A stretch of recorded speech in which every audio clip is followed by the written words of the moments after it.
ऐन निवडणुकांच्या तोंडावरती भाजपनं MIMचं जे निवडणूक चिन्ह आहे पतंग ते गोठवण्याची मागणी केली आणि यामागचं कारण जर का ऐकाल तर तुम्ही सुद्धा हैराण व्हाल। 15 जानेवारीला महापालिकेसाठी मतदान पार पडेल, पण 14 जानेवारीला मकर संक्रांत असते आणि त्या निमित्तानं पतंग उडवण्याची मोठी परंपरा आहे।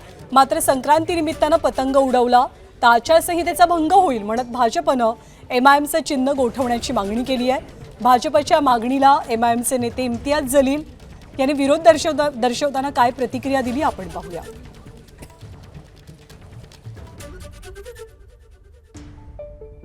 पतंग हा आपल्या संस्कृतीचा एक खेळ आहे, तो निर्भय आनंदाचा एक विषय आहे आणि त्यामुळे आणि तुम्ही जर राजकीय पतंग म्हणाल तर ह्या राजकीय पतंगाला जनतेने ओळखलेलं आहे की हा समाजामध्ये विद्वेष पसरवणारा, समाजामध्ये भांडणं लावणारा, दंगल करणारा हा पतंग MIMचं चिन्ह आहे।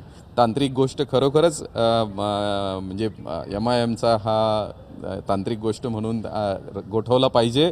निवडणूक आयोगाला आम्ही पण आमच्या लीगल सेलशी चर्चा करू आणि याच्यावर काय ऑब्जेक्शन घेता येईल त्याची कायदेशीर गोष्ट करू। इम्तियाज जलील नक्की या वर्ष मकर संक्रांती खूप जोराने साजरा करणार आहे। माझ्या हातात पतंग असणार आहे आणि जे कट्टर हिंदुत्ववादी पार्टीशी संबंधित आहे, माझी अपेक्षा आहे की त्यांच्या हातात पण 14 तारखेला पतंग असू द्या।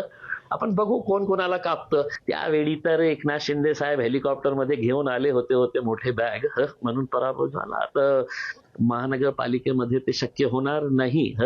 तर कुछ ना काहीतरी आपल्याला रीजन पाहिजे कि हम हार रहे हैं तो इस वजह से हारे कि मकर संक्रांति आई थी और मकर संक्रांति के अंदर पतंग निशानी MIM की थी करके।